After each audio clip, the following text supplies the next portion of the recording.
Halo Mbak Safira, gimana kabarnya? Halo Mas, iya, Alhamdulillah kabarnya baik Mas, sehat. Alhamdulillah sehat. Halo Sobat Genbi, kali ini kita kedatangan pemateri yang super duper kece nih di Entrepreneur Podcast yang ketiga. Yaps, dia adalah Kak Safira, seorang perempuan yang berjiwa entrepreneur dan juga sekarang sedang melanjutkan studi sebagai mahasiswa. Nah, sebelum lanjut ke pertanyaan-pertanyaan yang seru, bolehlah kita kenalan lebih dahulu biar makin akrab gitu. Hehe. Halo teman-teman semuanya. Sebelumnya aku mau mengucapkan terima kasih banyak nih buat Masnya dan juga teman-teman panitia lainnya karena sudah memberikan kesempatan ini ke aku untuk bisa sedikit sharing terkait entrepreneur maupun pengalaman bisnis yang sudah aku lakukan.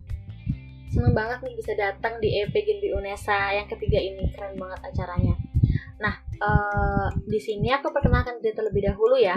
Perkenalkan, nama aku Safira Rahmania Putri Arianto dari jurusan Teknik Informatika, Fakultas Teknik Universitas Negeri Surabaya. Saat ini, selain jadi mahasiswi di UNESA, aku juga memiliki usaha yang bernama Kue Doraike Safira. Yang mana Kue Doraike Safira ini adalah suatu bisnis kuliner yang aku spesifikkan lagi khusus untuk makanan-makanan Jepang. Jadi aku menjual beberapa makanan Jepang seperti kue dorayaki, kemudian ada okonomiyaki, kemudian ada mochi juga. Seperti itu Mas, kurang lebih. Nah, itu tadi sedikit profil dari Kak Safira teman-teman. Nah, mau nanya dong Mbak, ini untuk produk yang dijual itu apa aja sih sebenarnya? Nah, kalau produknya sendiri itu seperti yang aku udah jelasin sebelumnya ya Mas, yaitu ada kue dorayaki Safira, kemudian ada okonomiyaki, ada mochi. Okonomiyaki itu semacam makanan Jepang yang kayak martabak gitu Mas, tapi beda sama martabak biasanya di Indonesia. Kemudian selain makanan Jepang, di sini aku juga jual beberapa makanan lagi seperti donat mochichi, kemudian ada juga kebab, burger, dan rujak cireng.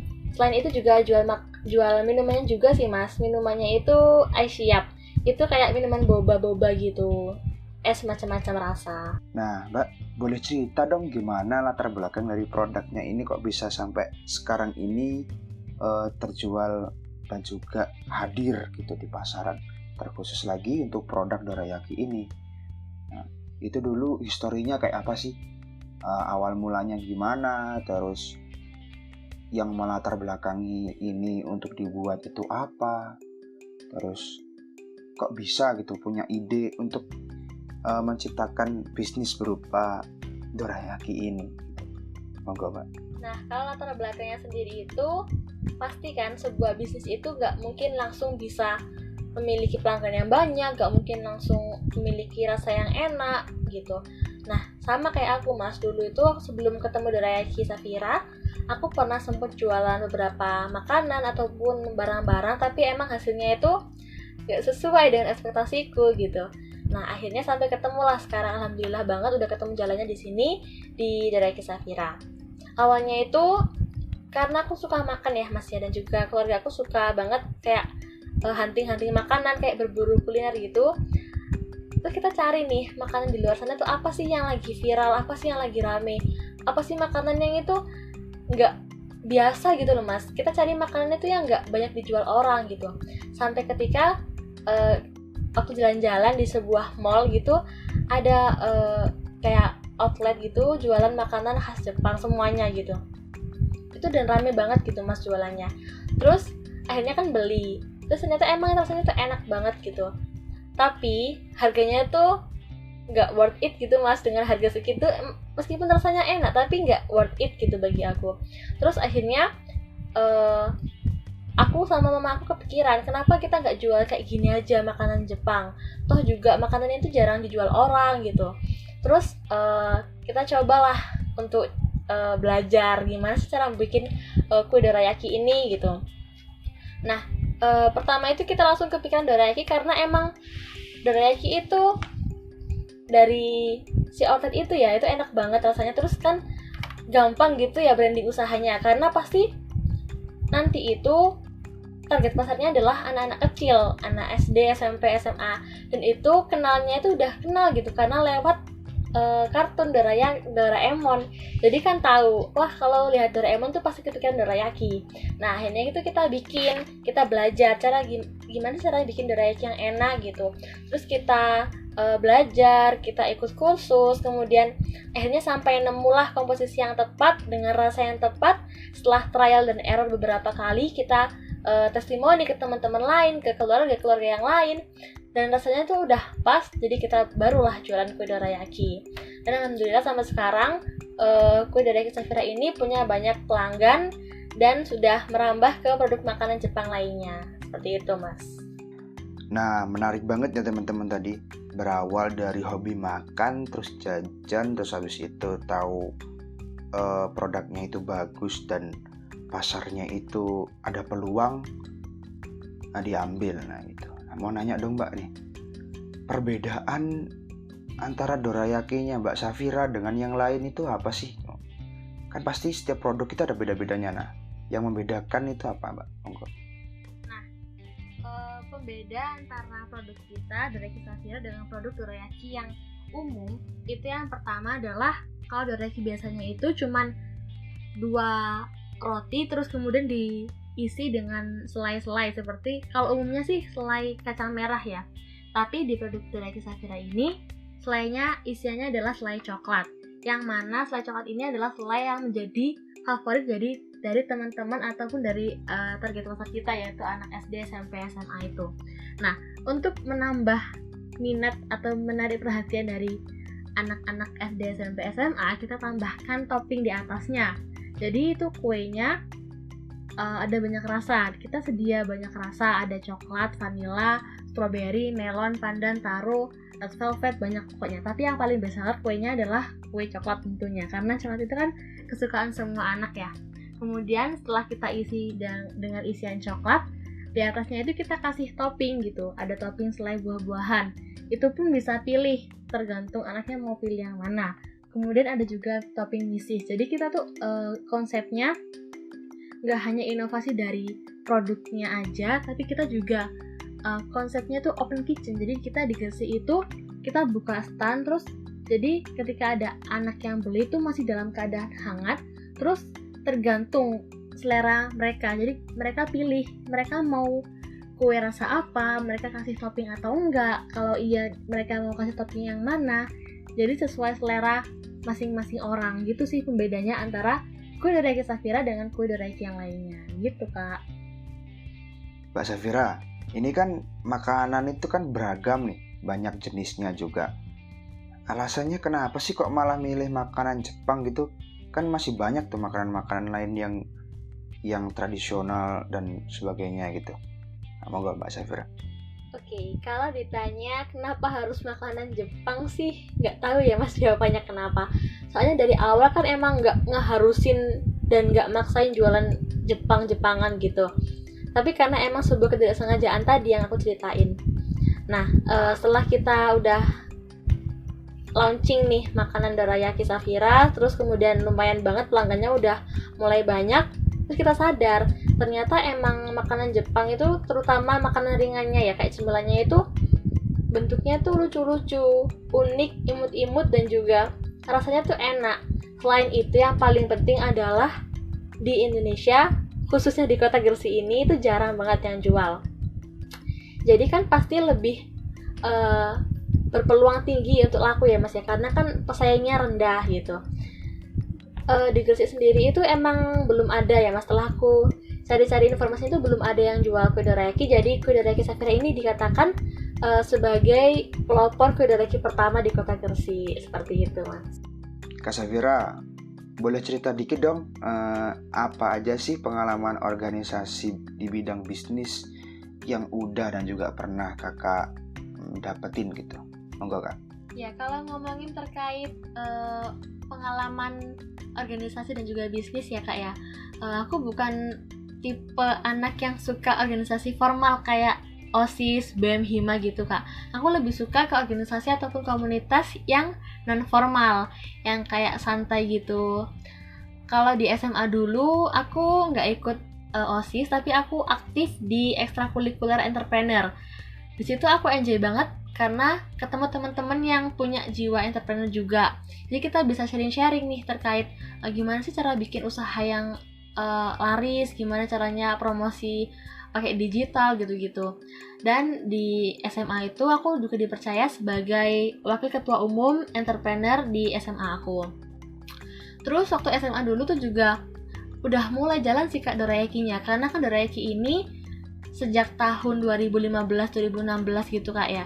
Nah, jadi waktu SMA itu selain aku jadi wakil ketua entrepreneur, aku juga sering nih dimintain teman-temanku, "Fir, aku besok pesen dong Dorayaki-nya." Jadi aku kadang itu ngelis gitu siapa teman-teman yang mau pre-order buat besok aku bawain Dorayaki-nya ke sekolah gitu. Kan lumayan banget ya Kak ya, udah SMA itu udah mulai nambah uang jajannya sendiri gitu. Kayak gitu sih Kak waktu SMA. Kemudian waktu kuliah itu aku ikutnya UKM Public Speaking. Kenapa? Karena menurut aku masih relate gitu sama passion aku di bisnis. Karena bisnis itu kan butuh cara ngomong yang baik ke konsumen ya Kak ya. Butuh gimana cara kita ngomong untuk promosi produk, gimana cara kita bisa menarik perhatian dari pelanggan, seperti itu. Kemudian aku juga beberapa ikut seminar dan juga workshop terkait bisnis. Selain itu juga aku ikut beberapa kompetisi. Yang baru aku ikutin kemarin itu ada UNESA Business Competition dan juga ada Startup National Competition. Nah, di UNESA sendiri itu kan ada ya kayak namanya itu Program Mahasiswa Wirausaha atau PMW. Nah, jadi PMW itu semacam UNESA itu menyeleksi proposal-proposal bisnis, kemudian ada pendanaannya. Kemudian alhamdulillah aku sama teman-teman tim lolos pendanaan itu dan dapat modal 4 juta buat kembangin bisnisnya. Tapi yang aku ajuin di bisnis PMW itu bukan bisnis Dorayaki, aku bikin bisnis sendiri, bisnis baru yang pure emang ide dari aku dan teman-teman. Lumayan banget dapat pendanaan 4 juta, nanti kita implementasikan, terus kita kita laporkan hasil penjualan kita seperti itu untuk PMW-nya. Jadi buat teman-teman yang sekitaran UNESA ikutlah semacam kayak lomba-lomba ataupun PMW itu bener-bener menurut aku programnya sangat bagus dari UNESA karena bisa membantu mahasiswa-mahasiswa seperti aku yang emang suka di bidang entrepreneur. UNESA ini bisa kasih pendanaan, bisa bantu untuk kembangin usahanya, bisa bantu untuk kasih modal, kayak gitu sih Kak. Dalam berbisnis, kita pasti punya banyak kendala. Kendala apa sih yang kakak hadapi dalam mengembangkan bisnis yang kakak jalankan ini? Monggo Kak. Ya, kalau ngomongin kendala waktu mengembangkan bisnis sih, karena ini kan kue dorayaki itu makanan-makanan yang asing gitu ya Kak ya, makanan yang nggak banyak orang tahu, karena ini kan bukan makanan Indonesia, tapi makanan khas negara lain, negara Jepang. Nah, jadi orang itu kadang mau nyoba itu kayak, alah nggak usah dicoba, kayak enak, terus makanan apa itu gitu kan. Jadi image-nya orang itu sesuatu yang berbeda atau sesuatu yang aneh itu pasti nggak enak gitu. Nah, tapi karena kita waktu di awal-awal bisnis itu ya sabar, telaten, karena emang bisnis itu kuncinya adalah sabar dan telaten gitu teman-teman ya. Kita ya udah jalanin aja, kan emang masih proses pengenalan produk gitu ya, wajar kalau emang penjualannya itu nggak sebanyak yang kita harapkan gitu. Tapi ya nggak apa-apa, kita ngalir aja dulu. Setelah mengalirnya waktu itu pasti orang-orang itu bakal tahu. Apalagi kita punya produknya tuh yakin kualitasnya tuh bagus, rasanya tuh enak, harganya tuh murah dan itu worth it untuk dibeli gitu. Jadi ya alhamdulillah sampai sekarang meskipun makanannya itu terkesan asing dan juga nggak umum di pasaran, tapi alhamdulillah punya banyak pelanggan di Kota Gresik. Oh iya Kak Safira, mau nanya dong, sejauh ini dalam berbisnis dorayaki ini ada nggak pengalaman-pengalaman unik yang terjadi gitu? Kalau ada boleh dong sharing-sharing. Nah, aku mau sedikit cerita nih Kak terkait pengalaman unik yang selama aku mengembangkan bisnis. Dorayaki itu kan 6.000 ya kayak 6.000 rupiah, itu satu mika, itu isi 2 tumpuk dorayaki, jadi milih 2 rasa. Ya termasuk murah lah Kak, dengan harga segitu, dengan kualitas yang kita jamin banget rasanya pasti enak. Terus ada ibu-ibu sama bawa 2 anak perempuannya gitu Kak. mungkin ibunya itu masih baru nyoba kali ya, masih pelanggan baru. Nah, kakaknya itu pengen dorayaki Kak. Terus ketika udah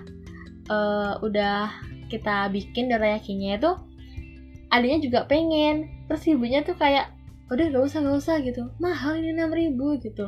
Terus ibunya juga kayak ngomel-ngomel, jadi ibunya tuh kayak ngebeliin dorayaki buat anaknya tapi nggak ikhlas gitu Kak.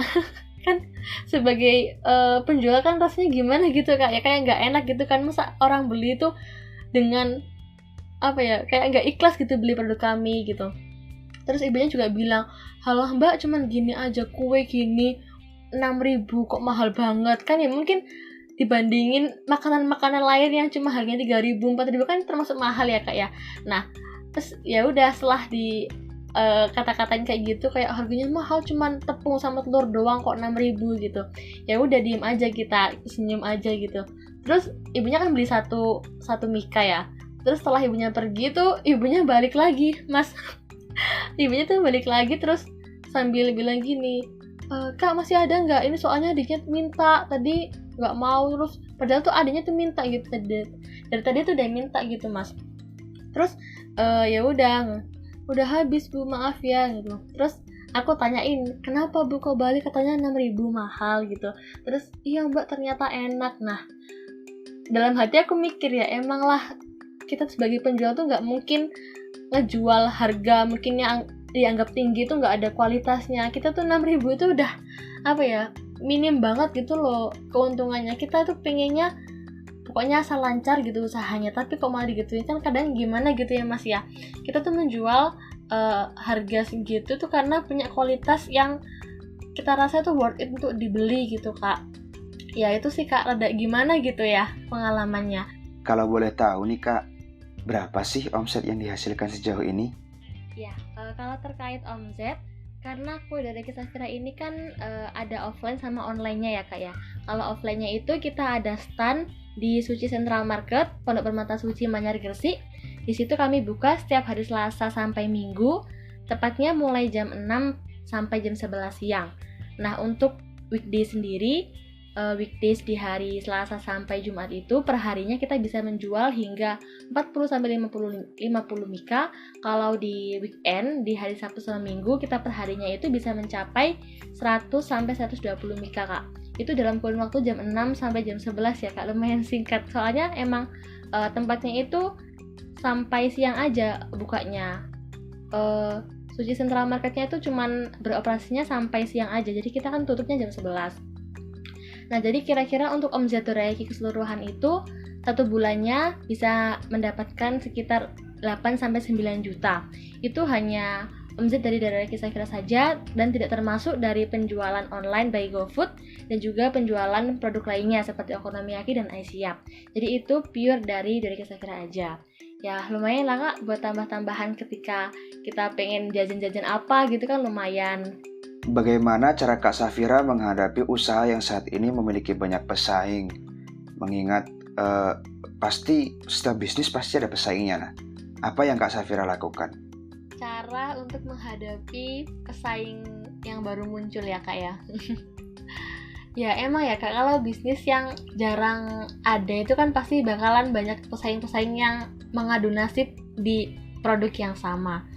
Tapi di sini kita kan udah berdiri cukup lama, dari 2015 sampai 2016 awal itu ya, misalkan pun nanti ada pesaing yang niru produk kita, ya nggak apa-apa sih, soalnya kan semua orang bisa membuat produk yang sama, tapi rasanya pasti berbeda karena kan setiap orang itu punya resep dan juga komposisinya masing-masing. Dan kami percaya meskipun nanti bakal ada banyak pesaing, tapi kami percaya bahwa kualitas kita nomor 1 gitu Kak. Kira-kira nih Kak, rencana apa yang bakal Kak Safira lakukan dalam hal pengembangan dan juga proyeksi bisnis kakak ini ke depan? Mengingat sekarang sudah berjalan cukup lama dan pasti punya rencana ke depan mau dibuat kayak gimana gitu ya kan? Monggo Kak, silakan. Untuk rencana ke depan dan juga inovasi akan dilakukan, mungkin karena kita udah punya lumayan banyak pelanggan ya kayak Dorayaki Lovers sudah lumayan banyak. Kita nanti rencananya bakal buka cabang di beberapa tempat di Kota Gresik juga, di kecamatan lain. Kemudian kita nanti juga akan, sekarang ini masih tahap trial error untuk cari rasa di produk yang baru. Nanti kita akan ada lagi produk Jepang yang baru. Kemudian kita mungkin akan gencarkan di online ya Kak, karena di sini kan kita masih hanya ada di GoFood. Nanti kita bakalan sediain juga di GrabFood maupun di Shopee Food. Gitu sih Kak untuk inovasi kedepannya. Doain ya Kak, semoga lancar kedepannya. Sekarang kan lagi pandemi nih Kak, pastinya bisnis banyak terdampak. Nah, strategi apa yang Kakak lakukan agar bisnis Kakak ini tetap bisa survive di kala pandemi COVID-19 seperti saat ini? Monggo Kak. Ya, terkait strategi untuk bisa survive di masa pandemi ini, seperti yang kita tahu bahwa pandemi itu kan masa sulit untuk semua orang ya Kak ya. Tapi kalau boleh jujur, di masa pandemi ini pendapatan dari Dorayaki Safira itu meningkat Kak. Kenapa? Karena setelah kita analisis ya Kak ya, mungkin penyebab kita itu bisa naik omsetnya di masa pandemi ini yang pertama, karena kita kan pasarnya adalah anak-anak, terutama anak SD, SMP, SMA. Nah, sementara kalau di masa pandemi ini anak-anak itu belajar di rumah atau stay di rumah gitu kan. Nah, kebanyakan itu yang beli itu ibu-ibunya Kak. Ibu yang ke pasar itu sekalian beliin dorayaki karena dapat kayak titipan pesanan dari anaknya itu. Jadi lebih banyak yang beli gitu Kak, karena meskipun nggak langsung anaknya yang beli ke Dorayaki Safira, tapi melalui ibunya yang ke pasar mungkin sekalian beli sayur, beli ikan gitu ya Kak ya. Jadi titip sekalian juga untuk beli dorayaki. Nah, kemudian kalau di hari biasa sebelum pandemi itu kan cuman ramenya Sabtu Minggu ya Kak ya, karena kan weekdays kan anak-anak sekolah. Nah, karena tadi meskipun mereka weekdays, mereka sekolah, tapi tetap beli dorayaki melalui ibunya. Kalau di weekend pun sama tetap, jadi tetap antara weekdays dan juga weekend tetap rame gitu Kak. Jadi bisa meningkat omsetnya di masa pandemi ini. Ya, tapi tetap berdoa sih Kak, semoga cepat pulih pandeminya ini, karena kan biar bisa menguntungkan semua pihak gitu. Gitu sih Kak. Untuk survive ya asalkan kita punya produk yang kualitasnya bagus. Kemudian jangan lupa sih, strategi utamanya adalah promosi digital. Kita harus gencar untuk promosi online. Seperti ini aku kan buka GoFood ini ya Kak ya. Ini aku udah mulai adain promo gitu. Karena di masa pandemi ini juga orang-orang tuh banyak yang malas keluar. Jadi penjualan online tuh harus ditingkatkan sih Kak strateginya gitu. Bagi tips dan trik bisnis dong Kak, biar kita sebagai para pemula ataupun yang mau mulai bisnis dan juga sebagai perempuan hebat seperti Kakak bisa tetap produktif dan juga berkontributif. Monggo Kak. Oke, sudah masuk ke tips dan trik ya ini ya. Kalau tips dan trik dari aku buat kalian yang mau berbisnis, mending bisnis kuliner. Kenapa? Karena kuliner itu nggak ada matinya teman-teman. Semua orang itu pasti butuh makan dan juga butuh cemilan. Jadi dan juga kalau bisnis kuliner itu lebih modalnya tuh lebih rendah gitu. Asalkan kita kan mau bekerja, kita mau cari makanan apa sih yang murah, yang gampang buatnya, kan banyak referensinya ya teman-teman, ada dari YouTube, dari teman-teman kita sendiri itu banyak banget referensinya.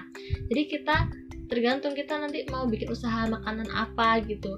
Dan yang paling penting strateginya adalah cari bisnis yang bisa jangka panjang. Jangan cari bisnis yang menyusahkan gitu teman-teman. Cari bisnis yang pengolahannya itu mudah, cari bisnis yang bisa tahan lama, cari bisnis yang packagingnya mudah kayak gitu. Karena kalau misalkan itu dari awal tuh bisnisnya udah ribet, kedepannya itu kalian bakalan malas untuk tetap stay di bisnis itu. Jadinya kan tetap nggak bisa berkembang gitu ya teman-teman. Jadi harus cari bisnis yang emang mudah dilaksanakan gitu sih. Ya, itulah tadi ngobrol-ngobrol seru dan asik kita bersama Kak Safira. Mungkin dari Kak Safira sendiri ada closing statement yang mau disampaikan, monggo silahkan. Oke, untuk closing statementnya quotes dari aku cuman ini sih Kak. Jangan pernah takut untuk mencoba, karena kalau kita nggak mencoba, kita nggak akan tahu hasilnya. semua usaha itu perlu dicoba, meskipun ada resikonya, meskipun kita nanti bakal kehilangan uang, kita kehilangan tabungan kita, tapi itu resikonya. Jadi kita harus berani untuk mencoba, kita harus coba hal-hal yang baru, hal-hal yang memiliki kemungkinan besar untuk bisa berpeluang kita bisa membuka bisnis yang baru gitu Kak.